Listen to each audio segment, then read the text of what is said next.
perception of beauty you lust for, the familial patterns and traditions you perpetuate, and the deeply held theology, myths, and urban legends that define your broadest view are all examples of the qualities you might absorb arbitrarily from the culture you have been born into. In fact, if you dig deeper, you find that there is really nothing that we cognitively think and believe which isn't first presented to us in some environmental form. An insulted man who pulls out a gun and shoots somebody had to learn at some point in his life what a gun was, how to pull the trigger, along with what he was defined insulting to begin with. Every word that I am saying has been learned one way or another. Every concept relayed is a collective accumulation of experience. A Chinese baby taken at birth and raised in a British family in England will develop the language, dialect, mannerisms, traditions, and accent of the British culture. Needless to say, it is obvious the profound effect the environment has on behavior. But that's only part of the equation, for we are obviously biologically defined as well. It doesn't matter how much time I try to condition a cat to learn to speak English, it simply can't. Simply due to the limitations of its evolutionarily derived biological state. Those limitations are basically defined by genes. Genes are a fairly recent discovery, and there's been a great deal of speculation as to the spectrum that genes hold. The spectrum of relevance that genes hold. The most contentious is in the realm of behavioral biology. This is a field dedicated to understanding how genetics influences behavior. The idea that genetics are the possible source of various behaviors became popular in about the 19th century. One of the first pursuits that emerged was the idea that the aberrancies of human behavior, such as criminality, could be explained by a person's genes. You know, the old criminal gene idea. Sickly enough, even eugenics operations in the form of sterilization took place many years ago in an attempt to rid society of, quote, criminals, idiots, imbeciles, and rapists. The implication is that certain people are naturally, quote, bad people due to their genetics.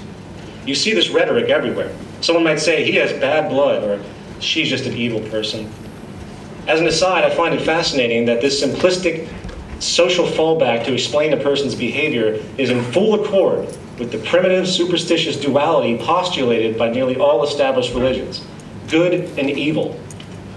The gene, in this case, has replaced the satanic demon that once possessed a person, and thus the person has no control over their evil actions. In other words, they are slaves to their genes, slaves to the hormone, as you hear in terminology.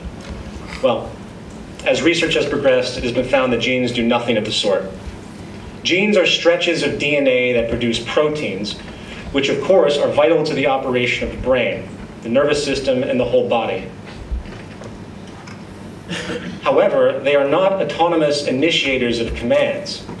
They do not cause behaviors in any real sense of the idea. In the words of Professor of Biology and Neurology at Stanford University, and a well-known anthropologist as well, Dr. Robert Sapolsky, genes are rarely about inevitability, especially when it comes to humans, the brain, and behavior.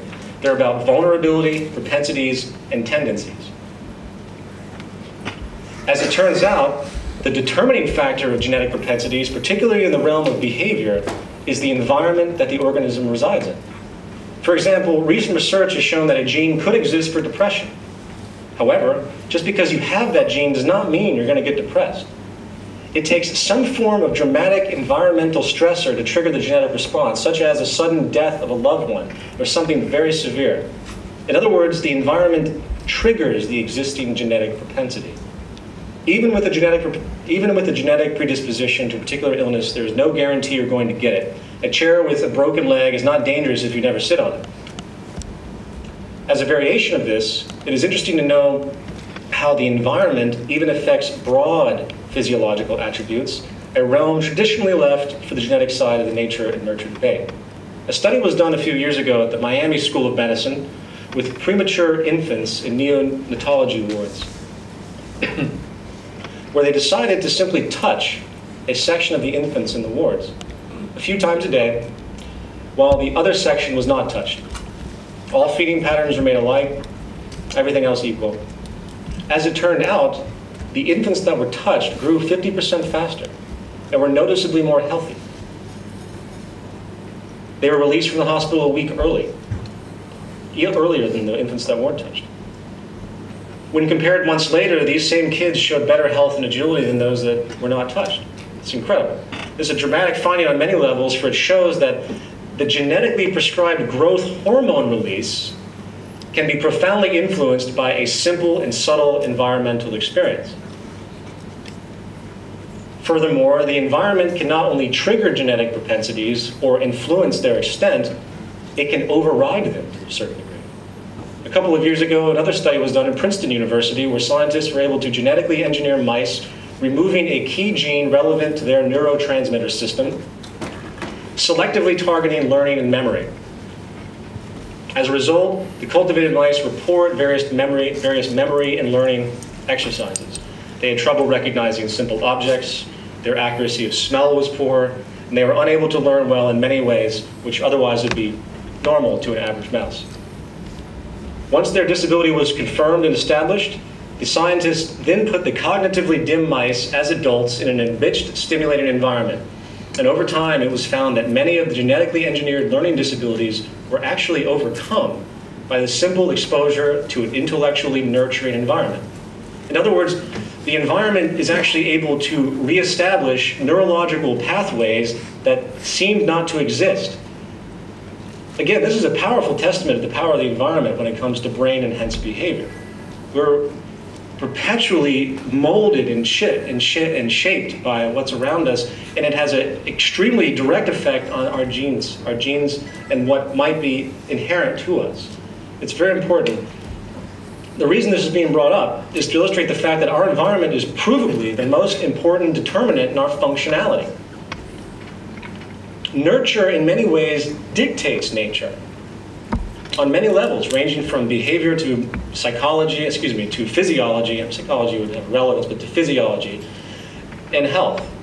Consequently, it is incorrect to think that the human being is a slave to his biology, especially when it comes to his or her actions. This is a powerful myth, which needs to be dispelled and debunked. For when we realize the importance of our environment, we'll be much more prone to changing it, and that's why I'm talking about this. In isolation, it might seem like these are abstractions, but we have to learn that biologically, we are only as relevant, so to speak, as the environment which interacts with our biology. However, as one final example worth considering, which from my perspective summarizes the overwhelming power and relevance of our environmental culture we are exposed to, let's consider the implications of feral children.